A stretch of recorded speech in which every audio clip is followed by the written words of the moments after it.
নগাঁও ভুৰবন্ধাত গৰাখহনীয়া অঞ্চল পৰিদৰ্শন বহমপুৰ সমষ্টিৰ বিধায়ক জিতু গোস্বামী ৰাইজৰ লগত হাত মিলাই বিধায়কগৰাকীয়ে ব্যক্তিগত পুঁজিৰ পৰা 50,000 টকাৰ সাহায্য আগবঢ়াই গৰাখহনীয়া ৰোধ কৰিবলৈ বাঁহৰ পাৰ্কো পাইনৰ ব্যৱস্থা কৰে ৰাইজক।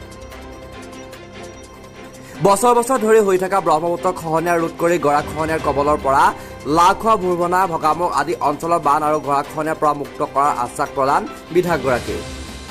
অসম চৰকাৰে ভুৰবন্ধাৰ গৰাখহনীয়া অঞ্চলসমূহৰ গৰাখহনীয়া ৰোধ কৰাৰ বাবে 8 কোটি টকা ব্যয় সাপেক্ষে জিঅ' বান্ধৰ অনুমোদন দিছে। নদীৰ বাঢ়নী পানী কমিলেই কাম আৰম্ভ কৰিব স্থায়ীভাৱে সমস্যা সমাধানৰ বাবে। লাখোৱা ভুৰবন্ধাবাসী ৰাইজৰ বান আৰু গৰাখহনীয়া মুক্ত কৰাৰ প্ৰতিশ্ৰুতি বিধায়কগৰাকীৰ। আনফালে চামগুৰি উপ নিৰ্বাচনত কংগ্ৰেছে চামগুৰি প্ৰাৰ্থী বিচাৰি নোপোৱাত ৰকিবুল হুছেইনৰ পুত্ৰক প্ৰাৰ্থিত্ব দিবলৈ সাজু হৈছে। চামগুৰিত এইবাৰ কংগ্ৰেছ পৰাজয় নিশ্চিত আৰু বিজেপিৰ জয় নিশ্চিত কৰাৰ হিচাপ আকাৰেই বুজাই দিলে বিধায়কগৰাকীয়ে। যিটো গৰাখহনীয়া এইটো আজিৰ সমস্যা নহয়, বহুদিনীয়া সমস্যা। এই সমস্যাটো আগেই সমাধান কৰিব লাগিছিলে আৰু অলপ দিন আগতে অসমৰ জলসম্পদ বিভাগৰ মন্ত্ৰী ডাঙৰীয়াই নিজে ইয়াত আহি পৰ্যবেক্ষণ কৰি আৰু ইয়াৰ এটা পাৰ্মানেণ্ট সলিউশ্যন, কাৰণ গৰাখহনীয়াৰ সলিউশ্যনটো খন্তেকীয়া নহয়। অলপ পাৰ্কোপাইন দি থ'লে আপুনি অলপ পেৰাচাইটিং কৰি পেলাই দুদিনমান থাকিলে আৰু এটা জেগাত গৈ খহনীয়া হ'ব। যিহেতু এটা বৃহত্তৰ এৰিয়া আমি বচাব লাগিব, সেইকাৰণে এটা জিঅ' বেগৰ যিটো প্ৰটেকশ্যন আমাৰ যিটো কৰিব লাগিব, সেই প্ৰটেকশ্যনৰ কামটো আৰম্ভ কৰিবৰ কাৰণে আজি মই ৰাইজে কোৱাৰ কাৰণে মই চাবলৈ আহিলোঁ। ৰাইজে দুখত আছে আৰু ইয়াতে ৰাইজে নিজাববীয়াকে পইচা উঠাই ৰাইজে কাম আৰম্ভ কৰিছে। কোনোবাই 20,000, কোনোবাই 10,000 এনেকৈ পইচা উঠাই আৰম্ভ কৰিছে।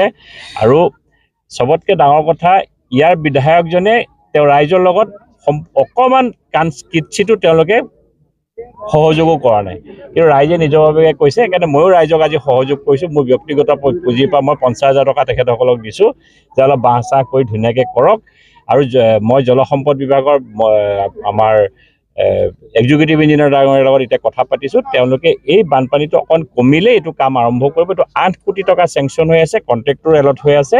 অতি শীঘ্ৰে লাওখোৱাৰ ভুৰবন্ধা আমাৰ বগামুখৰ এই অঞ্চলৰ ৰাইজ বানমুক্ত হ'ব, গৰাখহনীয়াৰ পৰা মুক্ত পাব। চামগুৰি ৰাইজে এইটো বিচাৰ বিবেচনা ল'ব, কাৰণ চামগুৰি সমষ্টিত প্ৰায় 3 লাখ লোক থাকে, প্ৰায় 1,80,000 ভোটাৰ আছে ইয়াত। তো 1,80,000 ভোটাৰ, প্ৰায় 3-3.5 লাখ লোক বসবাস কৰে। আৰু কংগ্ৰেছ এটা ডাঙৰ পাৰ্টি, সেই পাৰ্টিটোত দ্বিতীয় ব্যক্তিজন নাই। চামগুৰিৰ চাগে বেলেগ এজন কোনো ভাল কম্পিটেণ্ট কেণ্ডিডেট নাই কাৰণে চাগে বেলেগ আৰু এটা পৰিয়ালকে দি আছে কংগ্ৰেছে। কিন্তু ভাৰতীয় জনতা পাৰ্টিটো তেনেকুৱা নহয়। আৰু ভাৰতীয় জনতা পাৰ্টীয়ে ৰাইজৰ পৰা চামগুৰিৰ লোকেল কেণ্ডিডেট এইবাৰ বিচাৰি উলিয়াম, যোনে চামগুৰিক ভাল পাব, চামগুৰি ৰাইজৰ কাৰণে কাম কৰিব। কিমান দূৰ আচলতে হেৰি আছে আপোনালোকে জয়ী হ'ব বুলি? ডেফিনেটলি এইটো চিটটোতো এইবাৰ আমি মোটামুটি জয়ী হৈছে। আমি 3,000 ভোটত যে মাত্ৰ কংগ্ৰেছ জিকিছে, 3,000 ভোটতহে কংগ্ৰেছ জিকিছে। আৰু বিধানসভা আৰু লোকসভাৰ মাজত পাৰ্থক্য আছে।